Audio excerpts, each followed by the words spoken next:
The throne room of the Craver Empire was alive. Glowing veins pulsed through black stone, and a beast large enough to crush tanks growled in the shadows. Yet the human didn't flinch. No armor, no weapons. Just calm eyes meeting the alien queen's fury. She hissed, "One word from me and my beast will devour you." But he only smiled, because on Earth, monsters were bedtime stories. And humans? He tamed our nightmares. What kind of creature doesn't tremble before death? A human, the galaxy's quietest apex predator. If you love stories where humanity stares down the impossible and wins with brains, not claws, hit that like button. Subscribe for more HFY tales of courage, cunning, and cosmic awe, where every heartbeat of Earth echoes across the stars. And hey, share this with someone who believes humans are just average. Let's remind them why the galaxy should never underestimate us. The throne room of the Krevar Empire breathed like a living organism. Its walls pulsed with bioluminescent veins that writhed across black stone like serpents. High Regent Mick sat on her colossal throne, carved from the fossilized bones of a long-dead leviathan. Her scales shifted between violet and crimson, a living display of emotion and warning. Before her stood one human, Rory Hale. No armor, no bodyguards, just a gray diplomatic uniform and a calm expression that defied logic.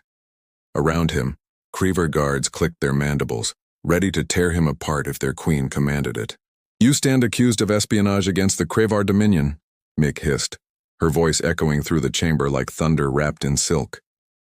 "Do you deny it?" Rory didn't flinch. "No." A wave of gasps rippled through the alien court. Even Meek's scales flickered uncertainly. From the shadows behind her throne, something vast stirred. A Vexer beast, its black scales glimmering like oil under starlight. Its golden eyes locked onto the human. One growl could melt courage. Mick rose. "One word from me, and my beast will devour you." Rory met her gaze, unblinking. "Then I suppose it's a good thing I came hungry for a conversation." The creature's breath was sulfur and heat. Drool dripped from its fangs, sizzling as it hit the cold metal floor. Each exhale felt like a storm pressing against Rory's chest.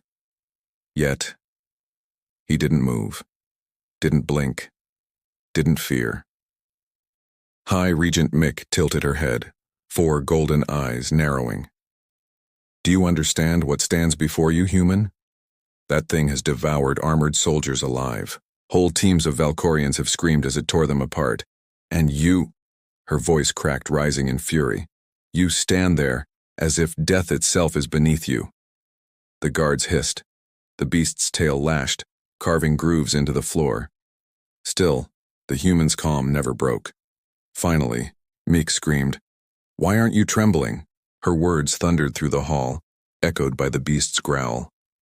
But Rory only exhaled, slow, deliberate, and looked up at her. "Because where I come from," he said softly, "we learned long ago that trembling doesn't save you. It only tells the monster you've already lost." For the first time in decades, the alien queen hesitated. The Vexer's golden eyes blinked, not in hunger, but in curiosity. Something ancient within it sensed the truth. This wasn't prey.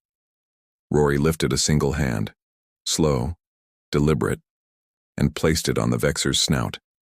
Gasps echoed through the chamber. No being had ever touched that creature and lived. But the beast didn't move. It only breathed, its hot air washing over him like a furnace. "High Regent," Rory said calmly, "may I tell you about Earth?" The room fell silent. Even the guards froze. Mick's scales flickered from red to pale white, the color of uncertainty. "On my world," he continued, "we had predators too. Bears strong enough to crush us. Lions faster than our fastest. Sharks, snakes, crocodiles. Creatures that ruled long before humans ever walked upright." He paused, watching the flicker of disbelief in her eyes. "And do you know what we did?" He smiled faintly. "We studied them, hunted them, tamed them, turned predators into partners, threats into lessons." Mick's scales pulsed through confused colors, unable to settle. We didn't survive because we were the strongest, Rory said. We survived because we refused to kneel. We refused to be prey.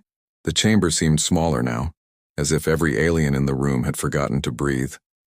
Even the beast's golden eyes softened, almost respectful. V.